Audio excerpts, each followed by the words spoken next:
दावबायारिफोरनि सायाव टिटिनि दादागिरि टिकेट होआलासिनो फाइन लानायनि दावबायारिफोरनि गोख्रों अजद टिकेटनि बेसेनजोंनो लोगोसे आलादा फाइन लाबावदों दावबायारिनिफ्राय रांखौ लानानै खौरांगिरिनि सिगाङाव गावखौ सिखोमादों नोंथांमोना बयबो मिथिगौ गोबां दावबायारिफोरखौ लकेल ट्रेनजोंबो दावबायनायखौ नुनो मोनो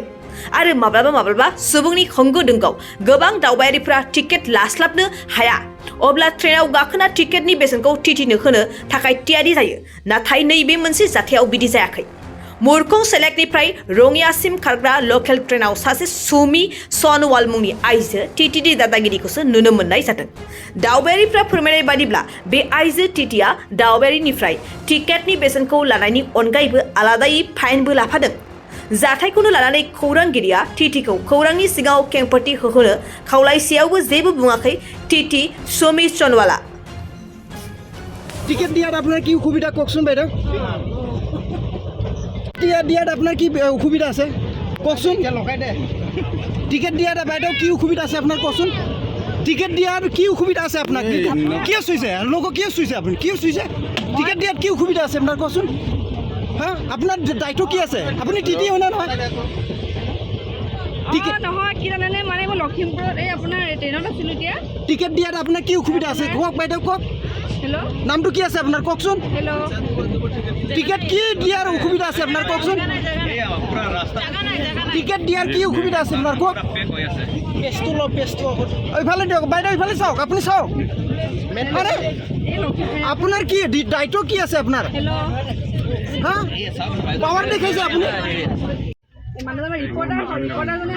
দায়িত্ব কি আছে আপোনাৰ কচোন দায়িত্ব কি আছে আপোনাৰ কচোন কচোন আপোনাক সুধিছেহে কওকচোন টিকেট দায়িত্বটো কচোন আপোনাৰ কি আহক মাতি দিয়ক আপুনি কি আছিলে কচোন আপোনাৰ টিকেট পোৱা নাই আকৌ মানে ই নাছিলে আপোনাৰ টিকেট কাটিবলৈ মানুহ নাছিলে হয় তাৰপৰা আহি পিনে ইয়াত বাইদেউ ক'লে ফাইন ল'ব বুলি কৈছে কি কৈছিলে তেখেতে তাৰপিছত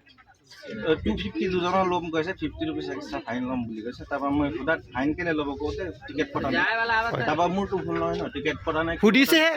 সুধিব অধিকাৰ নাই নেকি ট্ৰেইনত তাৰপৰা তেখেতে কৈছে লখিমপুৰত কাটি লোৱা নামি কিনে ইমান ভিৰত আমি কেনেকৈ কাটিম হয় হ'বই নোৱাৰে ইম্পচিবল কথা হয় সেইটো কাৰণে এতিয়া তেখেতে ফাইন কিয় কাটিব তেনেহ'লে তাকেইতো নৰ্মেল যিমান ভাড়া আছিলে সিমান দিলে হৈ গ'ল কিন্তু তেখেতে ফাইন কাটিম বুলি কৈছিল সেইটোৱে আৰু টিটিজনৰ নামটো জানে নেকি আপুনি नोंथाङा सानाय सुनाय बेरामनि जेंनायाव गोग्लैदों नामा जुदि नोंथाङा सानाय सुनाय दंब्ला जिंगा सिनांगौ गैया चिरां जिल्लानि बेंटल गेट साफागुरियाव दायो एसआइ निउर'थेरापि सेन्टार दंसै बे थेरापि सेन्टाराव नोंथाङा गोरलैयैनो देहानि सानाय सुनायखौ फाहामथाय लानो हागोन बे आथिं सानायानो जाग्रोदों ओमफ्राय जानाया एसे सिगांनिफ्रायनो जाखादों ओमफ्राय बिदिनो गुबुन गुबुन मुलि जाबाबायदों ओमफ्राय हामाखै दिनैनि ट्रिटमेन्टआ आङो एसे मोजां मोनसिनबाय जेरै सिं सानाय आफादावरि सानाय मोदोम जरा सानाय आइजोफोरनि जेंना खर' सानाय बायदि बेरामखौ फाहामनाय जायो लोगोसेयैनो बे सेन्टाराव थानानै फाहामथाय लानो हानायनिबो सुबिदा खालामदों नोंथांमोनहा एसआइ निउर'थेरापि सेन्टाराव फाहामथाय लानो गोसो दंब्ला नैबे मबाइल नम्बर 7620160459 नङाब्ला 9476977956 आव थोंजों सुलाद लानो हागोन